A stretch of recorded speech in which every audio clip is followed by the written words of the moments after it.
ನಮಸ್ಕಾರ, ನಿಮ್ಮ ಹೆಸರೇನು ಹೇಳ್ಬೋದಾ? ವಿನಿತಾ. ವಿನೋದ ಅಂತ. ಏನು ಬಿಸ್ನೆಸ್ ನಿಮ್ದು ಇದು? Jewellery and hair accessories business. Okay, ನೀವು ಪ್ರತಿದಿನ ನೀವು ಇಲ್ಲೇ ಈ ಥರ ಬಿಸ್ನೆಸ್ ಮಾಡೋದು? ಹೌದು ಸರ್. ಓಕೆ, ಏನಿದೆ ಕರ್ನಾಟಕ ಗೌರ್ಮೆಂಟ್ ಏನಿದೆ ಬ್ಯಾಂಗ್ಳೂರಲ್ಲಿ ಈ ಥರ ರೋಡಲ್ಲಿ ಮತ್ತು ಪ್ಲಸ್ ಫುಟ್ಪಾತ್ ಬಿಸ್ನೆಸ್ ಏನೇನು ಮಾಡ್ತಾ ಇರ್ತಾರೆ ಎಲ್ಲರದು ಅಂದರೆ ರಿಮೂವ್ ಮಾಡ್ತಾ ಇದ್ದಾರೆ. ಸೊ ಇದ್ರ ಬಗ್ಗೆ ಏನು ಹೇಳ್ತೀರಾ? ಒಂದು, ಅವ್ರಿಗೆ ವ್ಯಾಪಾರ ಮಾಡೋದಕ್ಕೆ ಎಲ್ಲಾದ್ರೂ ಜಾಗ ಕೊಡಬೇಕು. ಫಸ್ಟ್ ಆಫ್ ಆಲ್ ಎತ್ತಿಸ್ತಿದ್ದಾರೆ ಅಂದ್ರೆ ಜಾಗ ಕೊಡಬೇಕು. ಈಗ ನಾರ್ಮಲ್ ಸಿಟಿಯಲ್ಲಿ ಒಂದು ಕಾಂಪ್ಲೆಕ್ಸ್ ಎಲ್ಲ ಮಾಡಿಕೊಟ್ರು ಅವ್ರಿಗೆ. ಸೊ ಆ ರೀತಿ ಏನಾದ್ರು ಜಾಗ ಮಾಡ್ಕೊಡ್ಬೇಕು. ಇಲ್ವಾ ಎಂಪ್ಲಾಯ್ಮೆಂಟ್ ಆಪರ್ಚುನಿಟಿ ಕೊಡ್ಲಿ ಬಿಡಿ. ಎಲ್ಲಾದ್ರೂ ಒಂದು ಕೆಲಸದ ಏನಾದ್ರು ಆಪರ್ಚುನಿಟಿ ಕೊಟ್ರೆ ಅವ್ರು ದುಡ್ಕೊಂಡು ತಿಂತಾರೆ. ಅದನ್ನ ಬಿಟ್ಟು ರೋಡ್ ಸೈಡ್ ಮಾರೋ ವ್ಯಾಪಾರಿಗಳನ್ನೆಲ್ಲ ಎತ್ಸೋದು ತಪ್ಪು. ನೀವು ಈ ರೋಡ್ ಸೈಡಲ್ಲಿ ಬಿಸ್ನೆಸ್ ಮಾಡೋಕ್ಕೆ ಏನಕ್ಕೆ ಆಯ್ಕೆ ಮಾಡ್ಕೊಂಡ್ರಿ? This is my passion actually. Business ಮಾಡಬೇಕು ಅನ್ನೋದೇ ನನ್ನ ಆಸೆ. ಸೊ ನಾನು ಬಿಸ್ನೆಸ್ ಸ್ಟಾರ್ಟ್ ಮಾಡಿದ್ದೀನಿ. ಒಳ್ಳೇದು, ಬಿಸ್ನೆಸ್ ಮಾಡ್ತಾ ಇರೋದು ಒಳ್ಳೇದು.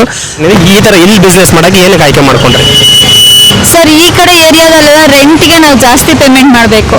ಸ್ಟಾರ್ಟಿಂಗ್ ಫ್ರಮ್ 20 to 25K ನಾವು ಪೇ ಮಾಡಬೇಕು. ನಮಗೆ ಸ್ಟಾರ್ಟಿಂಗಲ್ಲಿ ಅಷ್ಟು ಬಿಸ್ನೆಸ್ ಆಗೋದಿಲ್ಲ. ಹಬ್ಬ ಅಂದ್ರೆ ಒಂದಿನಕ್ಕೆ ನಮ್ಗೆ 500 ರೂಪಾಯಿ ಆದ್ರೂ ಹೆಚ್ಚು ನಮಗೆ. ಸೊ ಅಂತ ಇದ್ರಲ್ಲಿ ಇರಬೇಕಾದ್ರೆ ನಾವು ಡೈರೆಕ್ಟ್ ಹೋಗಿ ರೆಂಟ್ ಎಲ್ಲ ಪೇ ಮಾಡಿ ಆಗೋದಿಲ್ಲ. ಇವಾಗ ಏನಿಲ್ಲ ಅಂದ್ರೂ ನಾವು ಇದಿಷ್ಟಕ್ಕೇ 1 lakh ಮೇಲೆ ಇನ್ವೆಸ್ಟ್ ಮಾಡಿದ್ದೀವಿ. ಸೊ ನಾವು ಬಂದು ಇಲ್ಲಿ ನಿಂತ್ಕೊಂಡ್ರು ಕೂಡ ಮಾರ್ನಿಂಗಿಂದ ಈವ್ನಿಂಗ್ವರೆಗೂ ನಿಂತ್ಕೊಂಡ್ರು ಕೂಡ 10 ಜನ ಪರ್ಚೇಸ್ ಮಾಡೋದಿಲ್ಲ. ತುಂಬ ಕಡಿಮೆ. ಅಂಥದ್ರಲ್ಲಿ ನಾವು ಬಾಡಿಗೆ ಕೊಟ್ಟು ನಾವು ಮಾಡಬೇಕು ಅಂದರೆ ನಮಗಿನ್ನೂ ಜಾಸ್ತಿ ಹೆವಿ ಇದಾಗುತ್ತೆ, ಬೇಜಾರಾಗುತ್ತೆ.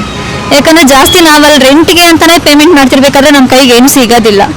ಅದಕ್ಕೆ ರೋಡ್ ಸೈಡೇ ಬೆಟರ್ ಐ ಥಿಂಕ್. ಓಕೆ, ಈ ಬಿಸ್ನೆಸ್ಸಲ್ಲಿ ನೀವು ಮಿನಿಮಮ್ ಪ್ಲಸ್ ಮ್ಯಾಕ್ಸಿಮಮ್ ಅಂತಂದರೆ ಎಷ್ಟು ಅರ್ನಿಂಗ್ ಮಾಡ್ತೀರಾ? ಪರ್ ಡೇ ನಾರ್ಮಲಿ ನಾವು ಅರ್ನ್ ಮಾಡ್ತೀವಿ. ಅದರಲ್ಲಿ 500 to 700 ನಾವು ಬಂಡವಾಳನೇ ಹಾಕಿರ್ತೀವಿ. ಹಬ್ಬ ಅಂದರೆ ಇನ್ನು 500 ಇಲ್ಲ 300 ನಮಗೆ ಸಿಗುತ್ತೆ ಅಷ್ಟೇ.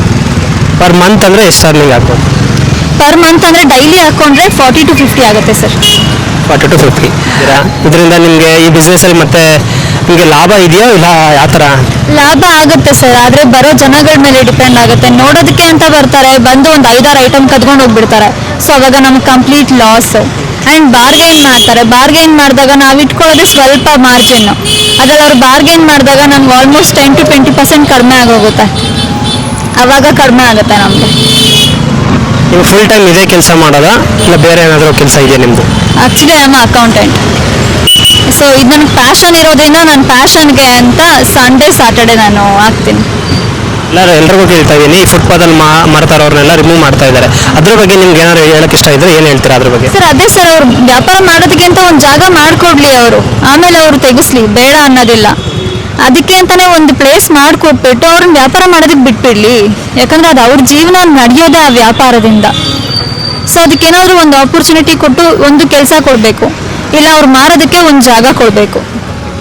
ಅಂದರೆ ಈಗ ಫುಟ್ಪಾತಲ್ಲಿ ವ್ಯಾಪಾರ ಮಾಡೋದು ಸರಿ ಇದೆಯಾ ಇಲ್ಲ ಸರ್ಕಾರ ಮಾಡ್ತಾರೆ ಸರಿ ಇದೆ? ಯಾವ್ದು ಕರೆಕ್ಟು ಯಾವ್ದು ತಪ್ಪು ಅಂತ ಹೇಳ್ಬೋದು? ಸರ್, ಎರಡೂ ಸರಿ ಇದೆ. ನಾವು ಒಂದು ತಪ್ಪು ಒಂದು ಸರಿ ಅಂತ ಹೇಳೋದಕ್ಕಾಗೋದಿಲ್ಲ. ಯಾಕಂದರೆ ಫುಟ್ಪಾತಲ್ಲಿ ಇಡೋದ್ರಿಂದ ಜನಗಳು ಓಡಾಡೋದಕ್ಕೂ ಕಷ್ಟ ಆಗ್ತಾ ಇದೆ, ಗಾಡಿಗಳು ಓಡಾಡೋದಕ್ಕೂ ಕಷ್ಟ ಆಗ್ತಾ ಇದೆ. ಅವ್ರು ಮಾಡ್ತಿರೋದು ಸರಿನೇ, ಇಲ್ಲ ಅಂತ ಹೇಳ್ತಾ ಇಲ್ಲ. ಆದರೆ ಅವ್ರು ತೆಗೆಸ್ತಾ ಇದ್ದಾರೆ ಅಂದರೆ ಇವಾಗ ಮಾರ್ತಾ ಇರೋರ್ಗೆ ಏನಾದರೂ ಒಂದು ಆಪರ್ಚುನಿಟಿ ಕೊಟ್ಟು, ಇಲ್ಲ ಈ ರೀತಿ ಮಾಡಬೇಡಿ, ನೀವು ಇಲ್ಲಿ ಮಾರಿ ಅಂತ ಏನಾದರೂ ಒಂದು ಜಾಗ ಮಾಡಿಕೊಡ್ಬೇಕು ಅವರು. Okay madam, thank you. Thank you.